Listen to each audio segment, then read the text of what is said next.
Welcome back to another exciting adventure.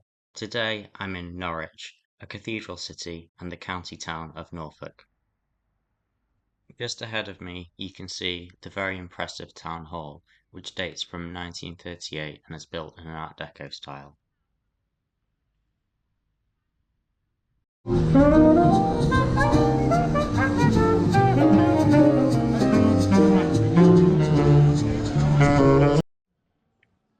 Away from the town square, replete with jazzy saxophonists, I find myself in the Royal Arcade, an 1899 collection of shops built in an Art Nouveau style.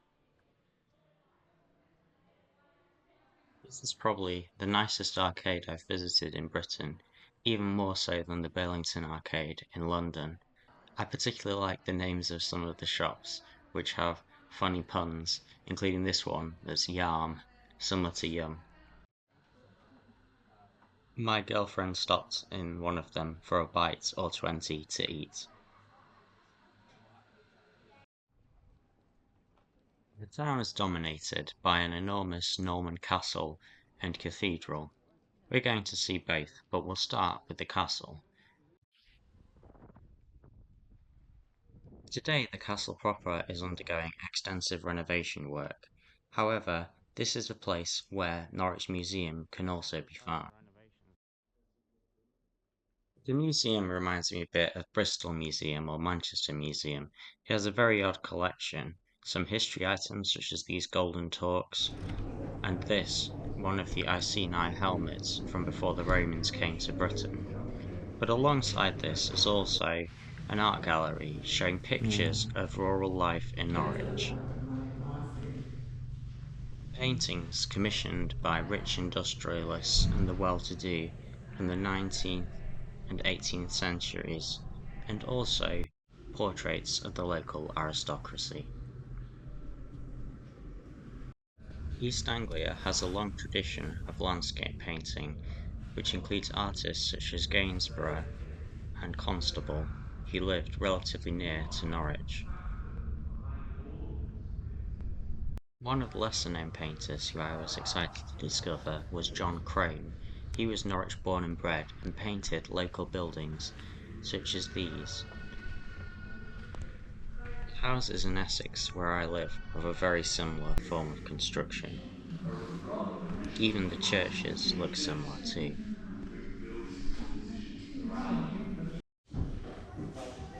But by far the oddest part of the museum is this, the extensive taxidermy collection, which includes a large number of lions, but also local birds, which you might see just outside on the beach.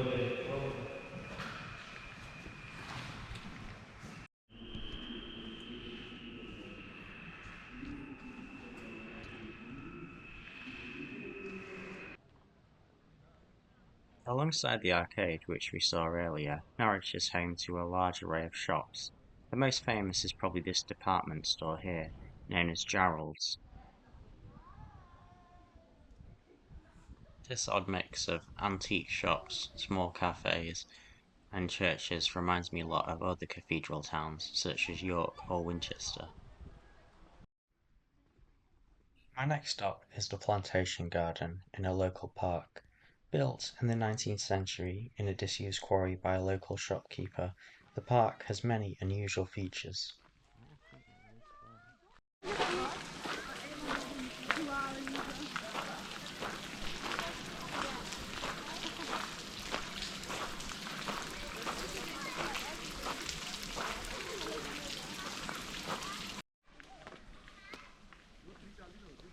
Somewhere between the Gothic fountain and the faux medieval ruins, I feel as if I've slipped, perhaps, into Italy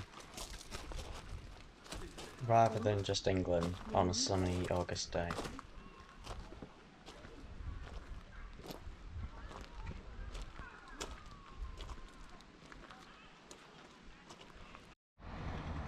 We're now going to see one of Norwich's two cathedrals. This is the Catholic Cathedral, designed by George Gilbert Scott Jr.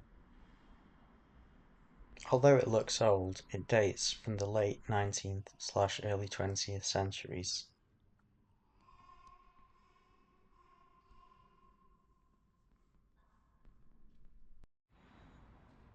I found my favourite part of the building is this wonderful faux Gothic door with the lion's head. It reminds me a bit of Durham Cathedral's sanctuary knocker.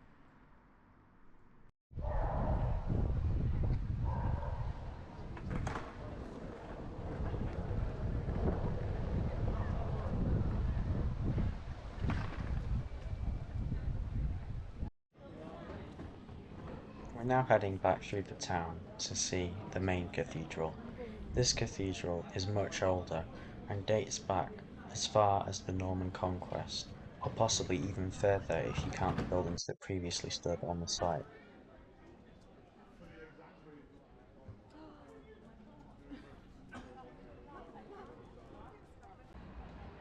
The entrance to the cathedral grounds is via one of two medieval gateways. The cathedral is the second largest in England, and its spire is just short of 100 metres high. Here in the cloisters you get a great view of it.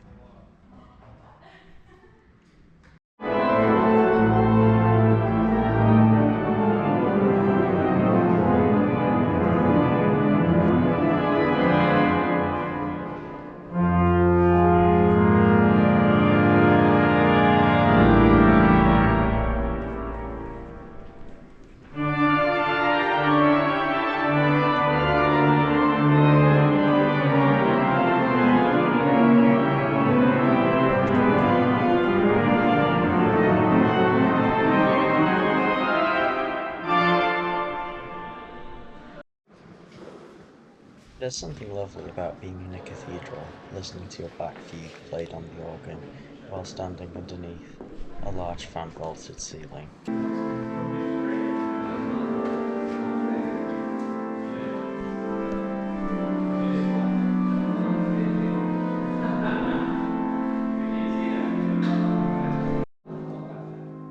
This chapel is for the Norfolk Regiment, and you can still see their flags hanging down from the ceiling.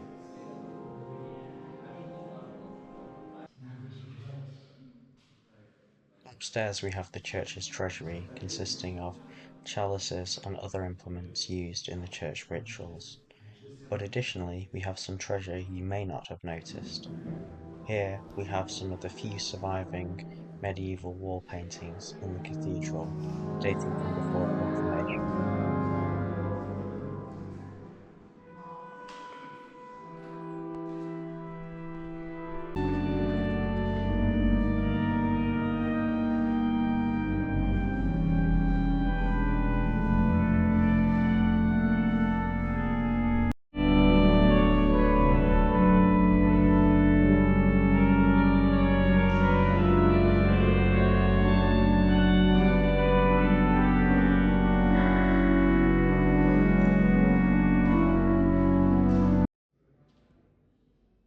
Before we leave the cathedral complex, there's one last area that I want to show you. It's this, the medieval herb garden, filled with parsley, sage, thyme, and other herbs to help the monks heal the sick. And with that, it's time to say goodbye to the cathedral and Norwich. Hope you enjoyed this episode, and I'll be putting more up shortly.